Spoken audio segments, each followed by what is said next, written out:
Hello BookTube. I thought I'd do a bit of a book haul today. I ran into a bunch of free books. Was thrilled.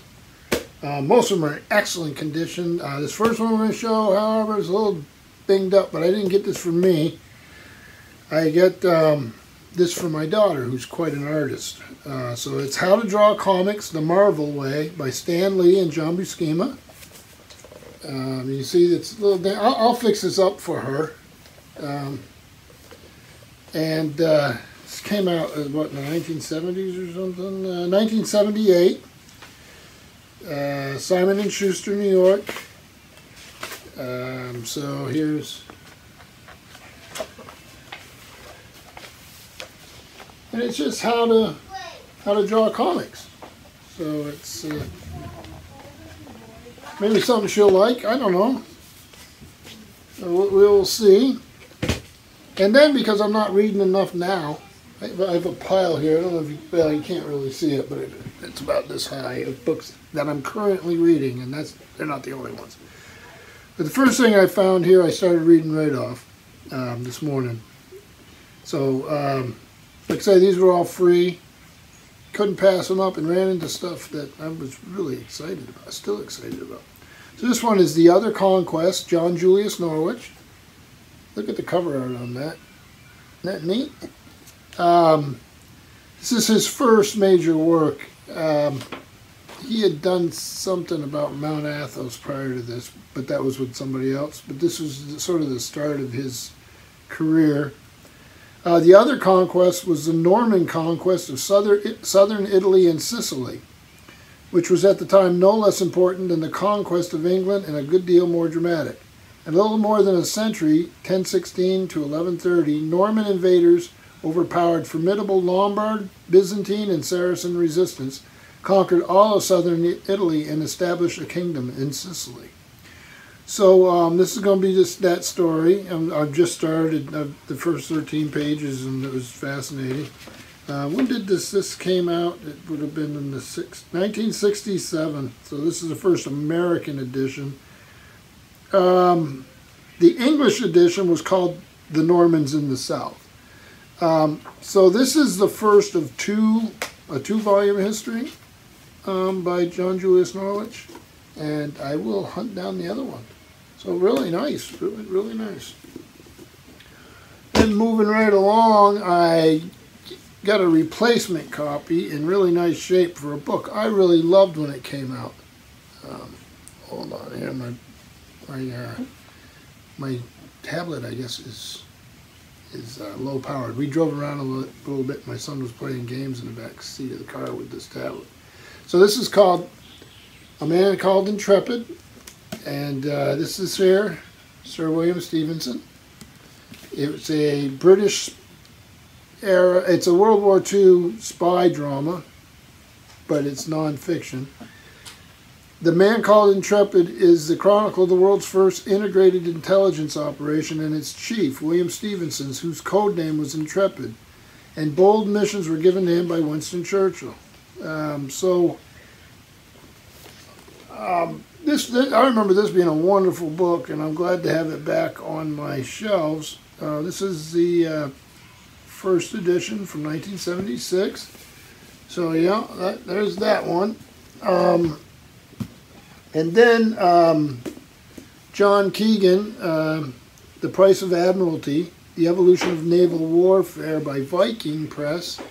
John Keegan is an excellent military historian. I have not read this volume, so doubly happy to have it. And this came out in 1988, and it's just what it sounds like. So it says, each of John Keegan's books has revolutionized military history and deepened our understanding of human combat. So Price of Admiralty recounts how each advance in warship technology irrevocably altered the face of naval conflict, the tactics and strategies necessary for offensive and defensive maneuvers, the role of commanders, and most importantly, the daily and operational routine of the men aboard. So, looks like fun. I lose control of my speaking there a little bit. I don't know what that was all about. Then this one here is the first Churchill, Marlborough, soldier and statesman by Corelli Barnett. So there's a little price tag on it. And this, nice end papers. This is G.P. Putnam and Sons, New York. So Life of Marlborough. I have Winston Churchill's Marlborough. I think though I know it's a single volume, and I think it's you know, sort of a condensed version of the multi-volume set. And sort of keeping with the British theme here for a few minutes. This is Queen Victoria, From Her Birth to the Death of the Prince Consort by Cecil Woodham Smith. Nice condition. A great biography, a great history. Cecil Woodham Smith's magnificent Life of Victoria is the largest, most important work we have yet from the author of The Reason Why, Florence Nightingale, and The Great Hunger. So it's a Queen Victoria biography. This is the first American edition from 1972. Wonderful, wonderful shape. So I'll give that one a this is my only biography of Queen Victoria. Keeping right along with the same theme, we have Jasper Ridley's Statesman and Saint, Cardinal Wolsey, Sir Thomas More, and the Politics of Henry VIII. Yeah, there's going to be a little glare here, but hopefully you'll be able to see it. And this is a when did it come out? 1982, Viking Press, New York.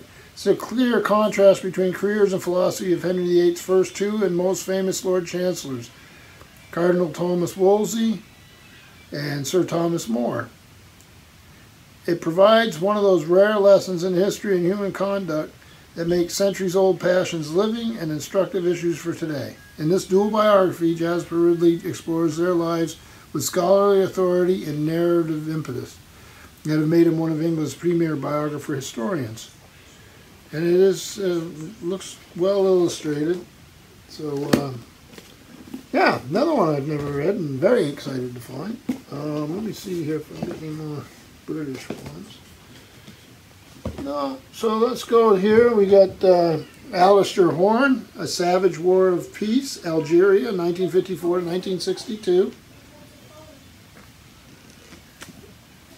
This one is 1977, and the publisher's Viking Press, New York. It's, let's see, okay, the Algerian War was at once the last of the grand-style colonial wars and an archetype of the horribly savage new conflicts, undeclared wars between old and third worlds, waged successfully by urban terrorists and country-based guerrillas. So we'll see. Alistair Horn's an author I am aware of. And then, I'm trying to move through this so I don't lose my battery here. Empire of the Steppes, A History of Central Asia, René Grousset. Translator is Naomi Walford. And this is from Rutgers. And there's our author. Forward by Peter Charanis. 720 pages, 19 maps, notes, and index. It says right there. So this is the early history of the steppe nomads, and filled with the maps and so this sort of thing. So hopefully that will be good. And this one's a rather famous book by a really famous author, Barbara Tuchman. This is Stilwell and the American Experience in China, 1911 to 1945. I love that picture. So this is, here's the end papers. This is Macmillan Company, New York, New York, and this is a first edition, 1970. Looks fascinating. And this is one of hers I have not read. I mean, I've known about it for a long time. I never read it. Let's see. It's a narrative history and biography story of our #1 man in China, the fabulous Vinegar Joe, and the American relations to China over 3 decades. It'd be fascinating to read. Then one I used to have, Ramsay MacMullen, Christianizing the Roman Empire, AD 100 to 400. This one was a little banged up. You can see I've used library tape to try to save it a little bit. But I wanted to have it anyway. And this is Yale University Press. And this came out in 1984, and it's just what it sounds like. So a study of Christianity in the early Roman Empire. Then continuing on the Roman theme, and this is a Chapel Hill book. This is Romans and Aliens by JPVD. That's a lot of initials. Belsden. You see, I didn't make that up. Actually, a pretty cool cover. And this, University of North Carolina Press, Chapel Hill. 1979. The Romans never doubted that they were the God's own people, and of course they influenced the habits and to some extent the speech of most of the peoples whom they conquered. That was Romanization. But what of the other side of the coin? How did they regard the different peoples who they ruled, and what did these peoples dislike and criticize as well as admire in the Romans? So I did a study on the Romans, and that looks good. And then one more, and I think we made it without this battery going crazy. Now I said it will. This is Christopher Hibbert. I've read many of his books, a popular historian. This is The House of Medici, its rise and fall. Another one of these really pretty these covers. This is, let's see, William Morrow and Company Incorporated, New York, 1975. Only a few families have ever possessed the wealth, influence, and fascination of the Medici. In this enormously readable biography, Christopher Hibbert tells us of the famous Florentine banking family who provided the world with some of its most colorful soldiers, art patrons, collectors, builders, popes, statesmen, and scholars. The embodiment of the Italian Renaissance, the Medici were enormously rich, and through their wealth and character were able to rule Florence, control the papacy, and influence the policies of an entire continent. And it is illustrated, and if it's like Mr. Hibbert's other volumes, I'll like it very much. So yeah, I couldn't even lift these. There's a lot of books there, but not bad for the price I paid, which was nothing, and was thrilled to get them. And we'll see. If you have any of these that are your favorites, please let me know, or if you've read them and have an opinion.